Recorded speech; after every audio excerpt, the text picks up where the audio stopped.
व्यक्त केली होती। अजून 2 लोकांनी पक्षाकडे आमच्या मागणी केली होती, परंतु मोकाटेंना आम्ही निर्णय घेतला।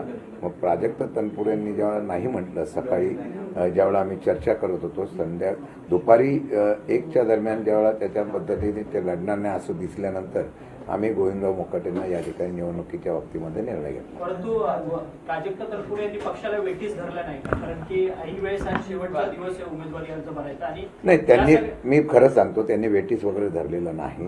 त्यांची पहिल्यापासूनची निवडणूक न लढवण्याची इच्छा होती।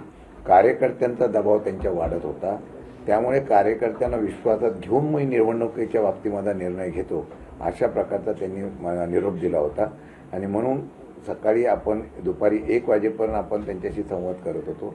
शेवटी त्यांची मानसिकता नव्हती ही वस्तुस्थिती आहे, त्यामुळे त्यांनी माघार घेतली असेल, परंतु आपण उमेदवार तिथं महाविकास आघाडीच्या वतीने त्या ठिकाणी दिलेला आहे। परंतु भाजपसोबत ते बोलणी करतात, हे मात्र महाराष्ट्रामध्ये संपूर्ण महाराष्ट्र नाही, ते भाजपबरोबर ते बोलणी करायला गेलेले नव्हते। भाजपचे नेते त्यांच्याकडे गेले होते असं मला कळतंय, मला काहीची माहिती नाही, पण भाजपचे नेते त्या ठिकाणी गेलेले होते त्यांच्याशी चर्चा करायला।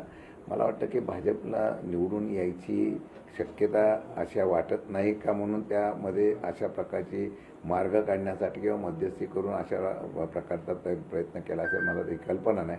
परंतु मला वाटतं की शेवटी संघर्षातून कार्यकर्ता उभा राहत असतो आणि संघर्षामध्ये जे कार्यकर्ते लढत आहेत त्यांना पाठबळ देणं गरजेचं असतं। मला वाटतं तशा निर्णय आम्ही निवडणुकीला घेतो। त्यांच्यावर काही दबाव आहे का, प्रशासनाचा दबाव आहे का, यंत्रणांचा दबाव आहे का? कारण नाही, मला त्याची कल्पना, आता त्यांनी का उभं राहिलं नाही याची मला कल्पना नाही, ते त्यांना विचार। परंतु तुम्हाला विश्वास आहे का की प्राजक्त तनपुरे आगामी काळात तुमच्याच पक्षात राहतील म्हणून 100%? कारण की आता भाजपच्या नेत्यांची भेट घेऊन गेलेले आहेत, भाजप